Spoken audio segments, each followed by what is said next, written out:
ಎಲ್ಲರಿಗೂ ನಮಸ್ಕಾರ. ಕೃಷ್ಣಾವತಾರದ ಕಥೆಯನ್ನು ಮತ್ತೆ ಮುಂದುವರಿಸ್ತಾ ಇದ್ದೀನಿ. ಯುಧಿಷ್ಠಿರ ಮತ್ತು ಉಳಿದ ಅವನ ತಮ್ಮಂದರು ದ್ರೌಪದಿ ಎಲ್ಲರೂ ಕೂಡ ಕೃಷ್ಣ ಬಲರಾಮರು ಎಲ್ಲರೂ ಹಸ್ತಿನಾವತಿಗೆ ಮೆರವಣಿಗೆಯಲ್ಲಿ ಬರ್ತಾರೆ. ದುರ್ಯೋಧನ ಅಲ್ಲಿ ಮನಸ್ಸಿಲ್ಲದೆ ಇದ್ದರೂ ಕೂಡ ಅವರನ್ನೆಲ್ಲ ಸ್ವಾಗತ ಮಾಡಲೇಬೇಕಾಗತ್ತೆ. ಇನ್ನು ಭೀಮನಿಗೆ ಚಿಕ್ಕವನಿಂದ ನೋಡ್ಕೊಂಡಿದ್ದಂತಹ ಒಬ್ಬ ಸಾಕು ತಂದೆ ಥರ ಇರ್ತಾನವನು, ಬಲಿಯ ಅಂತ ಹೇಳಿಬಿಟ್ಟು. ಅವನು ಇವನನ್ನು ನೋಡಲಿಕ್ಕೆ ಅಂತ ಬಂದಿರ್ತಾನೆ. ದುರ್ಯೋಧನನನ್ನು ನೋಡೋಕ್ಕೆ ಇಷ್ಟ ಇಲ್ಲದೆ ಭೀಮ ಆ ಬಲಿಯನ ಕಡೆಗೆ ಹೋಗ್ತಾನೆ. ವಾರಣಾವತದಲ್ಲಿ ಪಾಂಡವರು ಸುಟ್ಟು ಸತ್ತು ಹೋದರು ಅನ್ನೋ ವಿಷಯ ತಿಳಿದ ಮೇಲಿಂದ ಈ ಬಲಿಯ ಮತ್ತು ಅವನ ಹಿಂಬಾಲಕರಿಗೆಲ್ಲರಿಗೂ ಬಹಳ ನಿರಾಶೆಯಾಗಿರುತ್ತೆ. ಏಕೆಂದರೆ ದುರ್ಯೋಧನನ ಆಳ್ವಿಕೆ ಅವರಿಗೆಲ್ಲ ಬಹಳ ಬೇಜಾರು ಕೊಟ್ಟಿರುತ್ತೆ.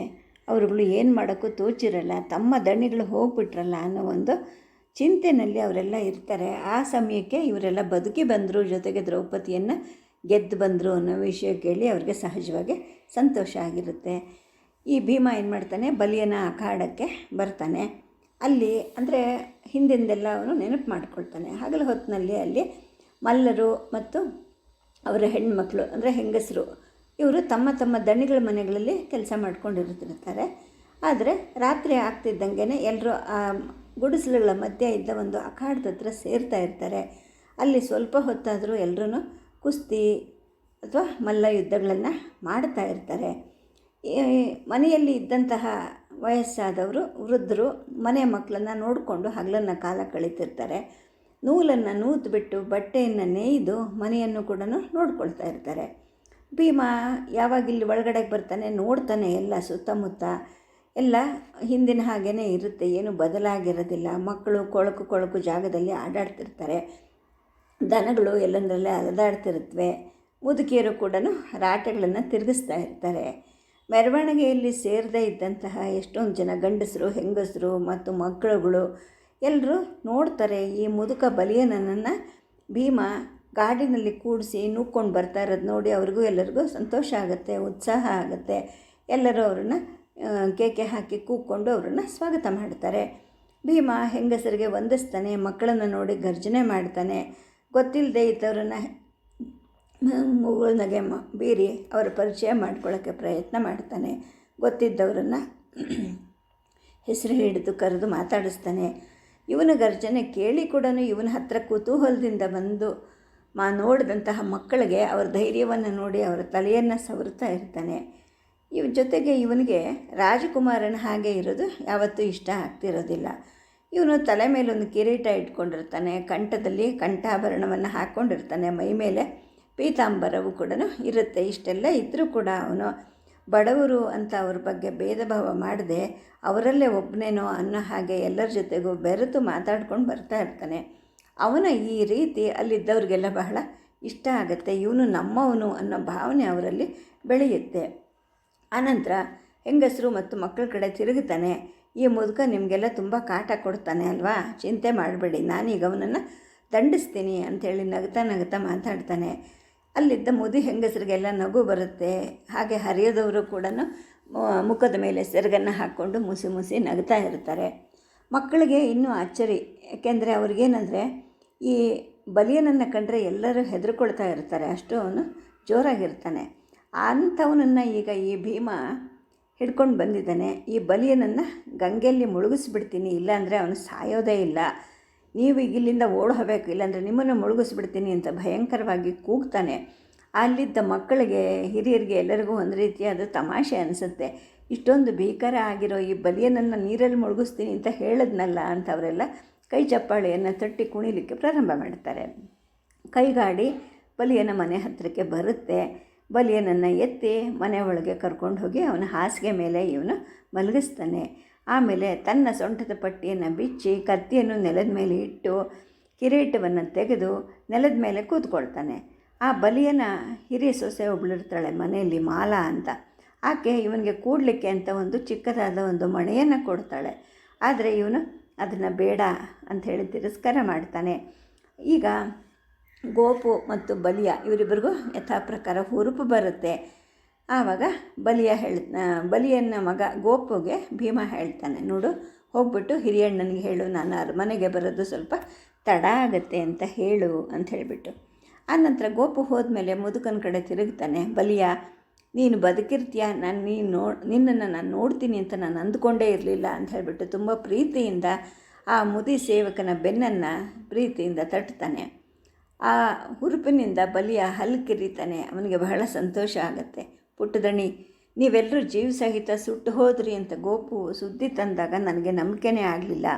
ನೀನು ಸತ್ತಿರಲ್ಲ ಅಂತ ನನಗೆ ಅನ್ನಿಸ್ತಿತ್ತು. ನಾನು ಸಾಯೋಕ್ಕೆ ಮುಂಚೆ ಒಂದಲ್ಲ ಒಂದು ದಿವಸ ನೀನು ಬಂದು ನನ್ನನ್ನು ನೋಡ್ತೀಯಾ ಅಂತ ಅಂದ್ಕೊಂಡಿದ್ದೆ. ನನಗೆ ಬಹಳ ಸಂತೋಷ ಆಗ್ತಾಯಿದೆ ಅಂತ ಹೇಳಿಬಿಟ್ಟು ಭೀಮನನ್ನು ಅವನು ಬಿಗಿದಪ್ಪಿಕೊಳ್ತಾನೆ. ಪುಟ್ಟದಣಿ, ಅಂತೂ ಕ್ಷೇಮವಾಗಿ ಏನು ಬಾಧೆ ಇಲ್ಲದೆ ನೀವು ಬಂದ್ರಲ್ಲ. ಎಲ್ಲಿ ನೀವು ನಿಮ್ಮ ತಲೆಯನ್ನು ನನ್ನ ಹತ್ತಿರಕ್ಕೆ ತೊಗೊಂಡು ಬನ್ನಿ.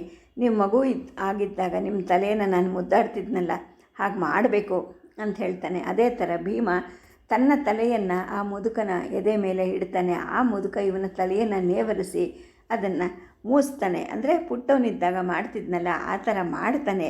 ಭೀಮನಿಗೂ ಕೂಡ ಒಂದು ರೀತಿಯ ಸಂತೋಷ ಆಗತ್ತೆ.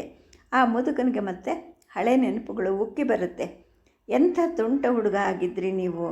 ಆಟ ಆಡಬೇಕಾದ್ರೆ ನನ್ನನ್ನು ನೋಡಿ ಗರ್ಜನೆ ಮಾಡ್ತಿದ್ರಿ, ಸಿಟ್ಟು ಬಂದರೆ ಹೊಡಿತಿದ್ರಿ ಅಂತ ಹೇಳಿಬಿಟ್ಟೆಲ್ಲ ಹಳೇದನ್ನು ಜ್ಞಾಪಕ ಮಾಡ್ಕೊಳ್ತಾನೆ. ಜೊತೆಗೆ ಅಲ್ಲಿದ್ದ ಸೊಸೆಗೆ ಹೇಳ್ತಾನೆ, ನೋಡು ಪುಟ್ಟದ್ರಣ್ಣಿಗೆ ತಿನ್ನಲಿಕ್ಕೆ ಏನಾದರೂ ತಂದು ಕೊಡು ಅಂತ ಹೇಳಿಬಿಟ್ಟು.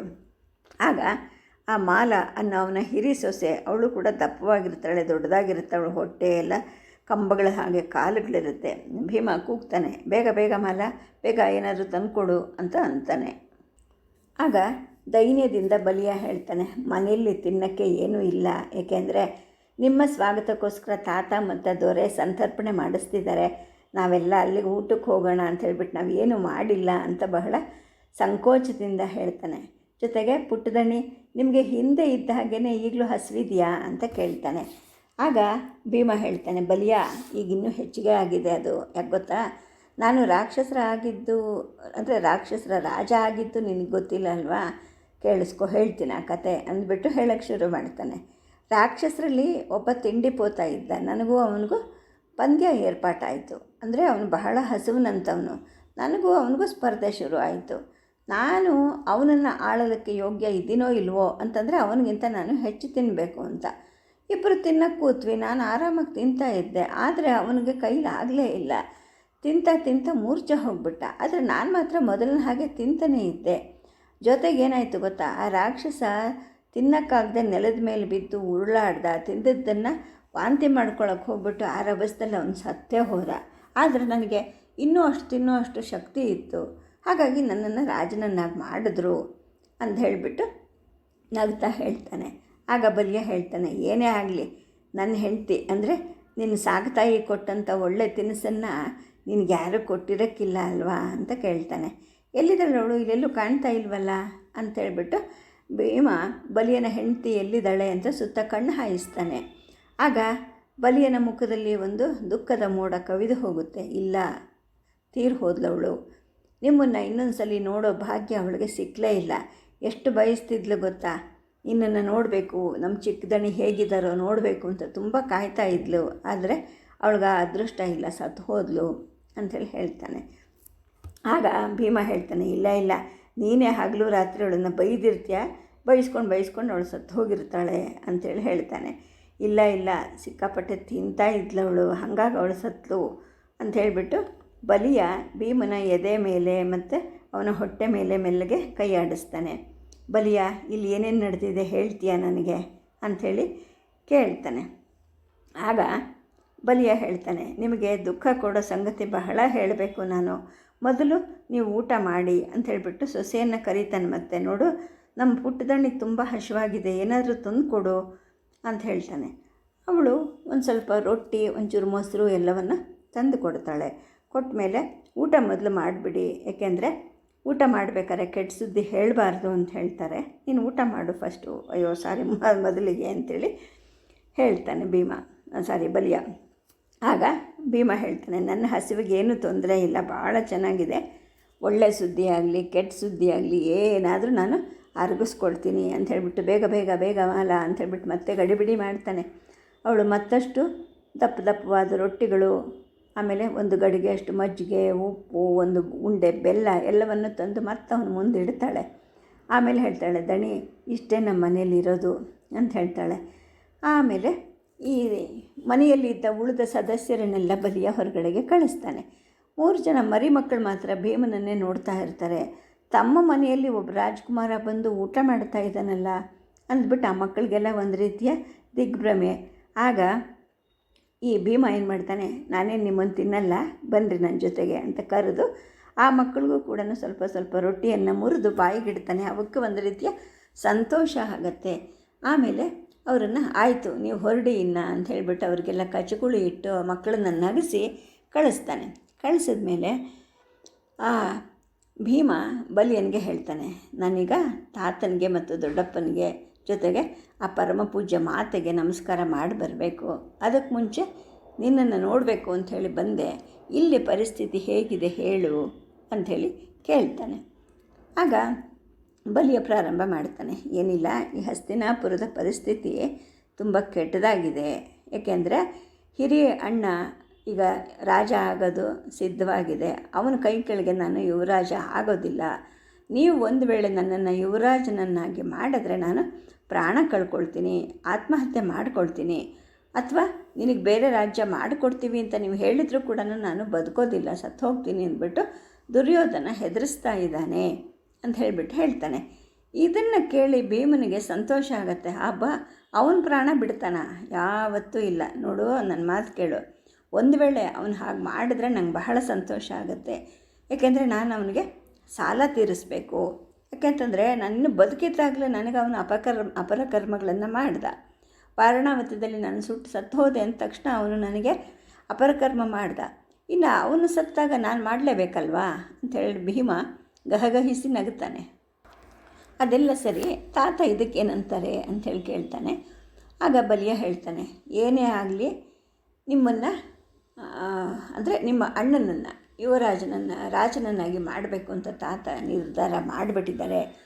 ಹಿಂದೆ ಇಲ್ಲಿ ಸೋದರರ ಕಲಹ ಆಗತ್ತೆ, ಅದನ್ನು ತಪ್ಪಿಸ್ಬೇಕು ಅಂತ ಹೇಳಿಬಿಟ್ಟು ನಿಮ್ಮನ್ನು ವಾರಣಾವತಕ್ಕೆ ಗಡೀಪಾರು ಮಾಡಿದ್ರಲ್ಲ, ಹಾಗಾಗಿ ಅವರಿಗೆ ಅದು ಬಹಳ ದುಃಖ ಕೊಟ್ಟಿದೆ. ನಾನು ಪಾಪದ ಕೆಲಸವನ್ನು ಮಾಡಿದೆ, ಆ ಪಾಪವನ್ನು ನಾನು ತೊಳ್ಕೊಳ್ಬೇಕು ಅಂದ್ಬಿಟ್ಟು ತಾತ ಇದಕ್ಕೆ ಸಿದ್ಧವಾಗಿ ನಿಂತಿದ್ದಾರೆ ಅಂತ ಹೇಳಿಬಿಟ್ಟು ಬಲಿಯ ಹೇಳ್ತಾನೆ. ಮತ್ತು ನಮ್ಮ ದೊಡ್ಡಪ್ಪ ಧೃತರಾಷ್ಟ್ರರು ಏನು ಹೇಳ್ತಾರೆ ಅಂತ ಭೀಮ ಕೇಳ್ತಾನೆ. ಬಲಿಯ ನಗುತ್ತಾನೆ, ಏನು ಹೇಳ್ತಾರೆ, ಎಂದಿನ ಹಾಗೆ ಅವನು ದುರ್ಬಲ, ಅನಿಶ್ಚಯದ ಮೊಟ್ಟೆ, ಮಗ ಹೇಳಿದ ಹಾಗೆ ಕೇಳಬೇಕು, ಸುಮ್ಮನೆ ಕಣ್ಣೀರು ಸುರಿಸ್ತಾನೆ ಅಂತ ಹೇಳ್ಬಿಟ್ಟು ಬಲಿಯ ನಗುತ್ತಾನೆ.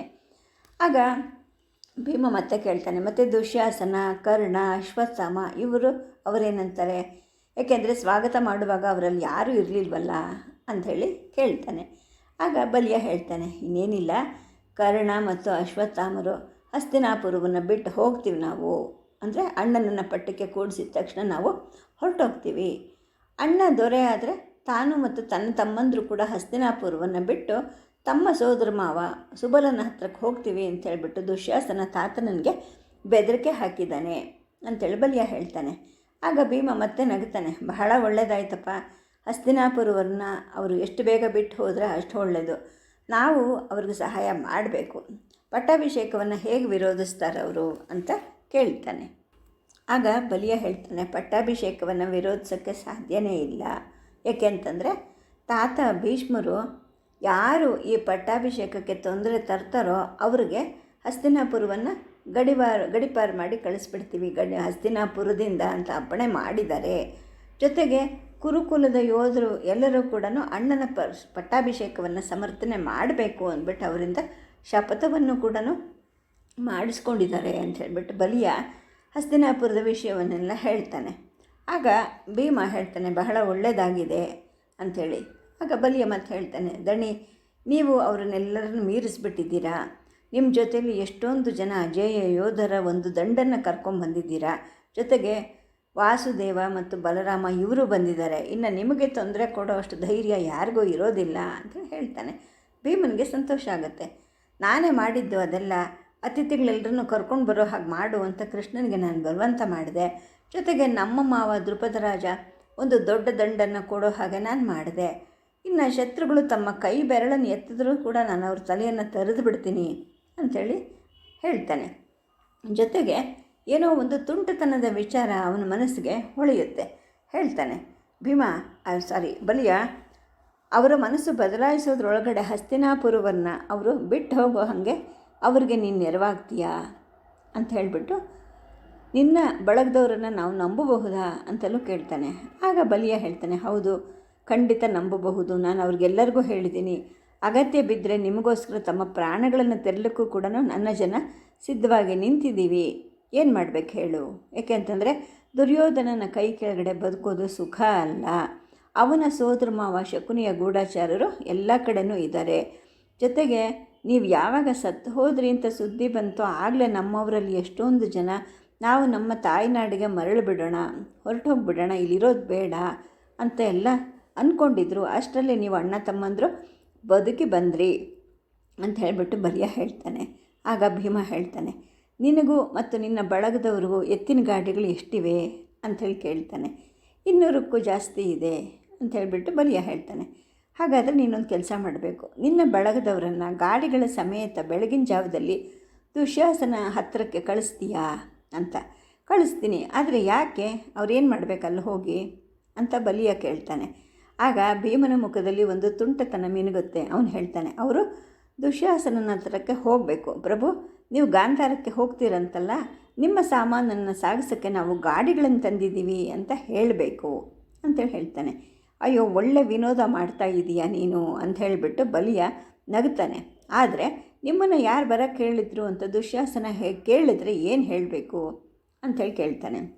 ಆಗ ಭೀಮ ಒಂದು ಕ್ಷಣ ಯೋಚನೆ ಮಾಡ್ತಾನೆ. ಆಮೇಲೆ ಹೇಳ್ತಾನೆ, ಏನು ಚಿಂತೆ ಮಾಡಬೇಡ, ಇದು ಪೂಜ್ಯ ತಾತನ ಅಪ್ಪಣೆ ಅಂತ ಹೇಳ್ರಿ.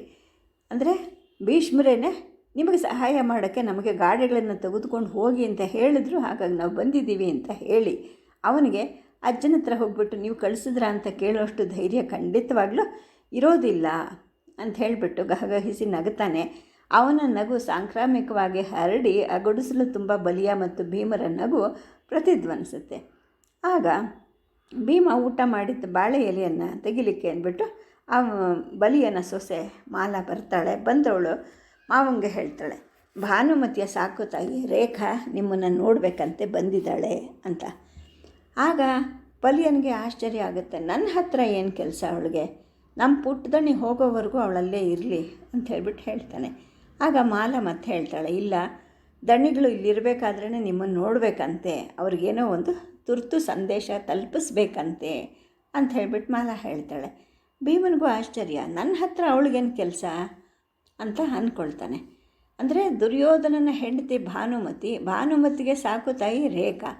ಆ ದುರ್ಯೋಧನ ನೋಡಿದ್ರೆ ತನಗೆ ಪರಮಶತ್ರು.